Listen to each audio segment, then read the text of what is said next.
Question number 38 देखें बच्चों, इसमें क्या कह रहा है। The major product form on hydroboration oxidation of 1 methyl cyclopentene. तो आप पहले क्या करें, 1 मिथाइल साइक्लोपेंटीन का आप स्ट्रक्चर बना लें। तो आपको अगर 1 मिथाइल साइक्लोपेंटीन का स्ट्रक्चर बनाना है तो ये रहा हमारा साइक्लोपेंटीन, उसको 1 मिथाइल तक यहाँ लगा दें। ठीक है, अब इसके ऊपर आपको क्या करना है, HBO करना, हाइड्रोबोरेशन ऑक्सीडेशन। तो आपको पता होगा हाइड्रोबोरेशन ऑक्सीडेशन के लिए जो हम लोग रिएजेंट यूज करते हैं वो BH3 यूज करते हैं in the presence of H2O2 और OH माइनस। ठीक है, तो ये पूरा जो रिएक्शन होता है बच्चों, वो किस तरीके का हाइड्रेशन होता है, एक तरह से अल्कीन का हाइड्रेशन है। तो आपको पता होगा कि यहाँ पे जो H और OH होता है, पहली बात अगर इसका आप स्टीरियोकेमिस्ट्री जाने रिएक्शन का, तो वो सेम साइड से लगता है, ये आपको याद रखना है। मैकेनिज्म तो आप देख ही लेंगे, लेकिन आपको प्रोसेस याद होना चाहिए कि ये सेम साइड से होता है। ठीक है, एक जगह पे क्या हो जाएगा बच्चों, H और दूसरी जगह पे BH लगता है। मतलब ये मैकेनिज्म अगर आपको हम दिखाएं तो ये कुछ ऐसा होगा। ठीक है, ये मान लिया ऐसे जाएगा। ठीक, ये क्या करता है, यहाँ से एक तरह से देखेंगे तो ये HBH जो होता है ना, वो इस तरीके से काम करेगा। HBH3 जो होता है या BH3 जो होता है, या B12 6THF टेट्राहाइड्रोन फ्यूरेन के साथ भी ले सकते हैं। तो डाइबोरेन एक्चुअली वापस टेट्राहाइड्रोन फ्यूरेन के प्रेजेंस में टूट के BH3 बनाता है। तो ओवरऑल रिएक्शन हमारा किसके साथ होना बच्चों, BH3 के साथ। तो ये जो BH3 है ना, तो कोई एक पाई बॉन्ड क्या करेगा ना, कि इसके वैकेंट ऑर्बिटल में इलेक्ट्रॉन को डोनेट करेगा, दूसरे साइड पे पॉजिटिव चार्ज आ जाएगा। तो यहाँ पे होता यही बच्चों कि हर हमेशा OH का अटैक उस टर्मिनल पे होगा जहाँ पे लेस हिंडर्ड साइड हो। क्यों, क्योंकि जब HBH3 को यहाँ पे अब लाएंगे BH3 को, तो यहाँ पे जो रिएक्शन होगा ना बच्चों, वो कुछ इसी तरीके से होने लगता है कि आपका जो यहाँ पे है H और ये जो BH2 है वो पाई बॉन्ड के साथ ये इसी तरीके से कॉम्बिनेशन शो होगा। तो ये यहाँ से फाइनल ये BH3 बॉन्ड टूट जाएगा, वो उस टर्मिनल पे, ये इस टर्मिनल पे। तो अगर आप गौर से देखें यहाँ पे, तो ये आपको इस तरीके से दिख जाएंगे। तो अगर हम इसका फाइनल प्रोडक्ट आपको बना के दिखाएं तो ये कुछ ऐसा पहले बन जाएगा। ठीक है बच्चों, ये H लग गया और यहाँ पे क्या हो जाएगा, BH2 लग जाता है, इस तरीके से होता है बच्चों। ठीक है, उसके बाद जो दूसरा रिएजेंट हम लोग लेते हैं ना, H2O2 और OH माइनस। ठीक है, तो वहां पे ऐसे तो यहाँ के बाद से अभी और अलग अलग प्रोसेस होंगे, मतलब ये दोनों हाइड्रोजन हटेंगे बच्चों और इसी तरीके का ग्रुप जुड़ेगा। लेकिन उतना हमें डिटेल से इसको जानने की जरूरत नहीं है, आप डायरेक्ट याद रख सकते हैं कि यहाँ पे ये सीधा क्या करेगा, BH2 को हटाने के लिए यहाँ से हटा देगा और यहाँ पे ये इस तरीके से जुड़ जाएगा। लेकिन एक्चुअल मैकेनिज्म बच्चों इसका कुछ उसी तरीके से आएगा। वहां पे क्या लगेगा, BH2 लगा, फिर ये हाइड्रोजन भी टूट के इसी तरह का एल्कीन इसके ऊपर जुड़ेगा, इसी तरह। तो मतलब इस बोरोन पे तीनों यही एल्कीन जुड़ेगा, फिर उसका H2O2 के साथ क्या होता है बच्चों, हाइड्रोलिसिस होगा, ये मतलब बॉन्ड ब्रेकिंग होगा OH के साथ। तो फाइनल रिजल्ट आपको यही दिखेगा। बस आपको ओवरऑल इस रिएक्शन को बनाने के लिए यही याद रखना है कि जब भी हमें बोरोन का ऑक्सीडेशन करना, मतलब बोरोन के कंपाउंड के साथ डबल बॉन्ड पे एडिशन करना हो ना, कोई भी बोरोन का कंपाउंड हो सकता है, जो कोई जरूरी नहीं BH3 ही हो सकता है, कोई भी बोरोन का हाइड्रोजन को किसी ग्रुप से सब्स्टिट्यूट किया जा सकता है। बस रिक्वायरमेंट हमें इस बोरोन के ऊपर एक हाइड्रोजन का होगा, हर हमेशा आप ये ध्यान रखें। ऐसे जनरली BH3 यूज करेगा, लेकिन आपको यहाँ पे BH3 को हटा के कोई दूसरा ग्रुप भी जोड़ सकता है बोरोन के ऊपर। ठीक है, तो आप ऐसा याद रखें कि हमें बस रिक्वायरमेंट बोरोन कंपाउंड में एक हाइड्रोजन का होगा। ठीक है, आगे सवाल हम लोग देखेंगे भी, इसमें आपको ये दिखेगा भी कि दूसरा कंपाउंड भी यहाँ पे यूज कर सकता है। तो कभी भी बोरोन का अगर कंपाउंड के साथ अगर हम एल्कीन पे वाटर जोड़ने जाएंगे तो हर हमेशा एल्कीन के लेस टर्मिनल पे ही OH जुड़ेगा बच्चों, चाहे वो डबल बॉन्ड हो या ट्रिपल बॉन्ड हो, कहीं भी आप जोड़ेंगे बोरोन के प्रेजेंस में वाटर को तो उसी तरीके से ये जुड़ता है।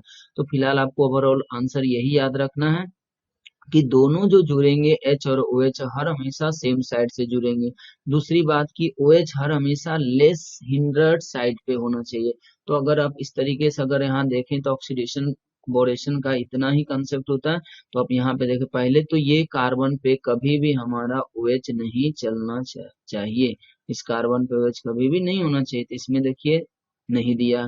तो सोचेंगे कि अगर ये कॉन्फ़िगरेशन बना रखा तो सोचिए यहाँ पे ये अगर बेस पे डैश पे लगा हुआ तो यहाँ पे CH3 बेस पे, इसका मतलब यहाँ पे क्या रहा होगा, एक इसका वैलेंसी बचा हुआ हाइड्रोजन क्या रहा होगा, डैश पे, तो ये दोनों देखिए सेम साइड, तो ये एक ऑप्शन तो हमारा आ ही रहा। फिर यहाँ पे तो यही गलत हो गया कि OH यहाँ लगा दिया, OH तो लग नहीं सकता, फिर यहाँ पे ऑक्साइड तो बनने कोई चांस ही नहीं होता बच्चों। फिर यहाँ पे अगर हम लोग देखें तो ये सेम साइड जुड़ा हुआ है बिल्कुल, चूंकि यहाँ डैश लगा हुआ है तो यहाँ पे वेज पे हाइड्रोजन एक और यहाँ पे OH जो लगता है वो हाइड्रोजन, लेकिन यहाँ तो OH खैर जोड़ा भी नहीं है, तो ये आंसर नहीं होगा, हमारा आंसर ये हो जाएगा। अब आके देखिए 39, बस आपको ये ध्यान रखना जरूरी, इसमें आपको कभी ना कभी धोखा हो सकता है कि हर हमेशा BH3 दे, ये जरूरी नहीं है।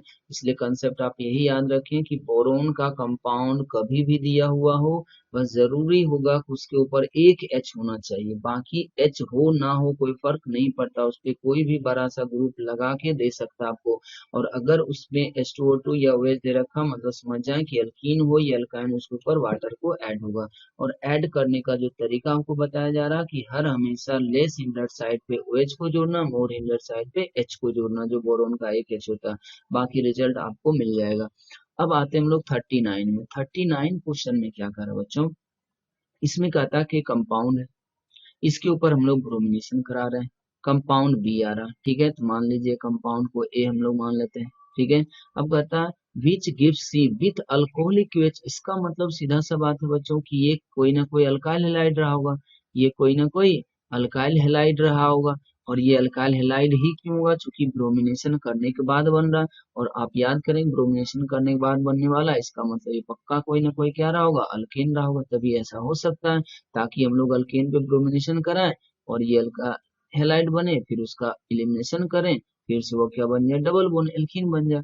और भी आगे देखें, डीकलराइज 1% अल्कलाइन कॉल ये बेयर्स रिएजेंट है, सिन हाइड्रोक्सिलेशन करते हैं, डबल बॉन्ड पे सिन हाइड्रोक्सिलेशन करते हैं और ये डीकलराइज कर देगा। डीकलराइज करने का मतलब बच्चों यहाँ पे ये है कि KMnO4 का जो सॉल्यूशन होगा वो आपको पता होगा कि ये KMnO4 कलर्ड कंपाउंड है, तो ये एक तरह से पर्पल कलर का कंपाउंड था, लेकिन जैसे ही आप इसके सॉल्यूशन में कोई भी डबल बॉन्ड या ट्रिपल बॉन्ड कंटेनिंग कंपाउंड को डिसॉल्व करते हैं तो इसका क्या हो जाता है बच्चों, ऑक्सीडेशन, ये ऑक्सीडाइजिंग एजेंट की तरह काम करता है, तो ये इसके ऊपर सिन हाइड्रोक्सिलेशन करता है और ये अपना ऑक्सीडेशन नंबर चेंज कर लेगा, और चेंज करके ये जनरली Mn+2 में चला जाता है, अगर मीडियम एसिडिक हुआ तो, ठीक है, बेसिक हुआ तो ये Mn+4 में जाएगा, स्ट्रॉन्ग बेसिक हुआ तो Mn+6 में जाता है, मतलब ओवरऑल इसका ऑक्सीडेशन, ये इसका रिडक्शन हो जाएगा तो बाकी अल्कीन का ऑक्सीडेशन हो जाता है, इसलिए उसका जो कलर है ना वो आपको चेंज होता हुआ दिखेगा।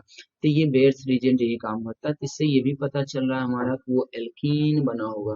अब देखिए एल्कीन का ओजोनाइसिस करने से दो सिंपलेस्ट कार्बोनाइल कंपाउंड आ रहे हैं, तो दो सिंपलेस्ट कार्बोनाइल कंपाउंड आ रहे हैं, तो बताइए कंपाउंड, तो ओवरऑल अगर हम बात करें ये पूरे रिएक्शन के नॉलेज को, तो इससे हमें यही समझ आ रहा है कि ये पक्का ए जो रहा होगा वो कोई ना कोई अल्केन रहा होगा, बिना अल्केन का ये नहीं हो सकता है। अब कोई कह सकता है कि ये अल्केन है तो ये भी तो हो सकता है, तो हम अब देखिए इस पे अगर ब्रोमिनेशन कराएंगे तो ये क्या हो जाएगा, दो बनेगा, ये क्या बनेगा बच्चों, दो बनेगा। इसका आंसर देखिए पहले एक एक करके चेक करते हैं। तो अगर हम बात करते हैं एसिटिलीन, अब सोचिए कि अगर एसिटिलीन हम लोग लेते हैं तो क्या ये रिएक्शन हो सकता, क्या ब्रोमिनेशन एसिटिलीन पे नहीं हो सकता, फिर से अगर हो भी जाता ये तो ये नहीं देता। अब कोई इसका सोचे C2H4, तो C2H4 तो ये एल्कीन है, तो एल्कीन पे ब्रोमिनेशन वैसा वाला तो नहीं होगा, क्योंकि CCl4 दिया नहीं है, तो CCl4 देता नहीं है तो ब्रोमिनेशन लोग करेंगे ऐसे। अगर ब्रोमिनेशन आप कर भी देते हैं बच्चों तो ये आपको लगेगा चलो ये वाला ब्रोमिनेशन तो हो सकता था, तो आप ऐसा बना सकते थे, आप क्या कर सकते हैं, ऐसा बना सकते हैं। लेकिन अब अगर यहाँ देखें अल्कोहलिक बेस, तो ये सिर्फ और सिर्फ क्या करेगा, एक Br कॉन्टैक्ट ऐसे कर देगा तो एक Br रह जाएगा, ठीक है। और फिर से यहाँ पर ओजोनाइसिस करने से दो सिंपल कीटोन तो नहीं बनने वाला है, तो इसलिए हमको यहाँ से पूरा समझ आ रहा है कि इसमें कभी भी अल्काइल हैलाइड पहले से लगा हुआ नहीं रहना चाहिए, तभी ऐसा हो पाएगा। एक ही एलिमिनेशन में अल्काइल हैलाइड निकल जाना चाहिए और सिंपल एल्कीन होना चाहिए, एल्कीन में कोई अदर ग्रुप नहीं होना चाहिए, वरना फिर ये नहीं हो पाएगा। अगर ये नहीं देता तो आपका ये आंसर भी हो सकता था, एक क्लोरीन बचा हुआ रह जाता, लेकिन कारक सिंपल कार्बोनाइल कंपाउंड बन रहा है, इसका मतलब सिर्फ और सिर्फ अल्कीन होगा, वो ये होना चाहिए। क्यों, अब इसके ऊपर अगर हम रिएक्शन करा कर देखें तो आपको इसका सारा प्रोसेस होता हुआ दिखेगा। देखो ब्रोमिनेशन कराते हैं HNU, ठीक है, तो ये आपका कोई ना कोई एक ब्रोमीन को हटा के, ये हाइड्रोजन को हटा क्या कर देगा बच्चों, ब्रोमीन लगा देगा। एक हाइड्रोजन को हटा के ब्रोमीन लगा देगा। अब देखिए इसके ऊपर अल्कोहलिक वेज करेंगे, एलिमिनेशन होगा, तो यहाँ पे डबल बॉन्ड बन जाएगा। अब इसको कर देंगे तो ये सिन हाइड्रोक्सिलेशन भी हो जाएगा, इसको कर देंगे तो सिन हाइड्रोक्सिलेशन भी हो जाएगा। ये कंपाउंड सी है, इसका करेंगे तो उसको सिंपल सिंपल दो एल्डिहाइड भी मिल जाएंगे, इसलिए ये पूरा रिएक्शन सेटिस्फाई करा, आंसर सी हो जाएगा। अब आते हैं बच्चों, इसमें भी थोड़ा सा जगह बना लेते हैं, ये सब का जरूरत नहीं था, ठीक है। अब देखिए अगर हम लोग लास्ट रिएक्शन की बात करें तो 40 में क्या कहता है कि ये देखिए कंजुगेटेड है, ये क्या है, कंजुगेटेड है। आप हर हमेशा याद रखें कि जब भी आपको डबल बॉन्ड और ट्रिपल बॉन्ड दोनों एक ही कंपाउंड में आ जाए, एक ही कंपाउंड में आ जाए, तो होता क्या बच्चों, कभी डबल बॉन्ड पे रिएक्शन होने लगेगा, कभी ट्रिपल बॉन्ड पे रिएक्शन होने लगेगा।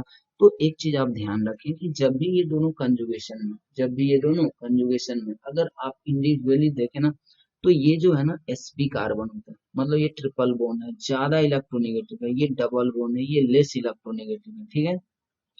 तो अगर आप देखें कि इसके सामने आप कोई भी इलेक्ट्रोफाइल लाएंगे, ठीक है, तो ये ज्यादा इलेक्ट्रॉन देने की टेंडेंसी रखता है, ये ज्यादा देने की टेंडेंसी रखता है, तो ऑब्वियस है कि डबल बॉन्ड ज्यादा देने की टेंडेंसी रखेगा, तो डबल बॉन्ड पे रिएक्शन फास्ट होना चाहिए था नॉर्मली, ठीक है। लेकिन जब बात कंजुगेशन की आती है तो कंजुगेशन में क्या होता है बच्चों कि हर हमेशा ये जो ट्रिपल बॉन्ड है वो ज्यादा रिएक्टिव बन जाएगा, मतलब आपको एडिशन ट्रिपल बॉन्ड पे करना है। इससे होता क्या ना कि प्रोडक्ट में क्या होता है, कंजुगेशन बना हुआ रहता है, और अगर यही आइसोलेटेड होता तो हम वापस किसके ऊपर जाते बच्चों, हम वापस डबल बॉन्ड के ऊपर जाते। तो आप ये चीज याद रख लें कि कभी भी कंपाउंड के अंदर अगर डबल और ट्रिपल दोनों प्रेजेंट हैं, तो अगर उसके ऊपर कोई भी रिएक्शन कराना हो तो पहले आप ये देखें कि वो दोनों कंजुगेशन में है या आइसोलेटेड है। अगर आइसोलेटेड हुआ तब आपको हर हमेशा रिएक्शन पहले डबल बॉन्ड पे कराने, और अगर कंजुगेटेड हुआ तो आपको एडिशन रिएक्शन पहले ट्रिपल बॉन्ड पे कराने। तो चूंकि हम बच्चों यहाँ देख रहे हैं ये है, तो एक ही मोल है, तो एक ही मोल है तो D plus B R minus, तो पहले तो इन दोनों में डी प्लस जाएगा, तब सोचिए डी प्लस कहाँ पे जाएगा, तो ये डबल बॉन्ड किस तरफ टूटेगा। अब बात ये भी आता है कि अगर हम ट्रिपल बॉन्ड को तोड़ना भी चाहें, ठीक है, हमें ये बात समझ में आ गया कि ट्रिपल बॉन्ड पे रिएक्शन करना है, तो ट्रिपल बॉन्ड पे अगर रिएक्शन करना है तो बच्चों हम अब किस साइड करेंगे, या तो पाई बॉन्ड को इधर करना होगा या तो पाई बॉन्ड को इधर करना होगा। तो अब ये देखना होगा कि इसका टेंडेंसी किधर शिफ्ट करने का, तो आपको पता होगा कि डबल सिंगल ट्रिपल में मोर इलेक्ट्रोनेगेटिव इधर है, इसलिए पाई इलेक्ट्रॉन शिफ्ट करने की टेंडेंसी फाइनल इधर ही आएगा, इसलिए इस टर्मिनल पे नेगेटिव चार्ज आ रहा होगा, इस टर्मिनल पे पॉजिटिव चार्ज आ रहा होगा, तो ये जो डी प्लस होगा ना बच्चों, वो सबसे पहले यहाँ पे अटैक करेगा। तो अगर आप इस तरीके से देखते हैं सारा चीज को सोचते हुए, तो आपको समझ आ जाएगा कि आखिरकार ये जो डी लगना चाहिए वो टर्मिनल पे लगना चाहिए। तो आपको आंसर कुछ इस तरीके का दिखना चाहिए। आप इसमें देखिए कि इसका आंसर आपको कौन सा सही नजर आ रहा है। एक डी इस कार्बन पे होना चाहिए, डबल बॉन्ड बचना चाहिए, बचना चाहिए, ठीक है।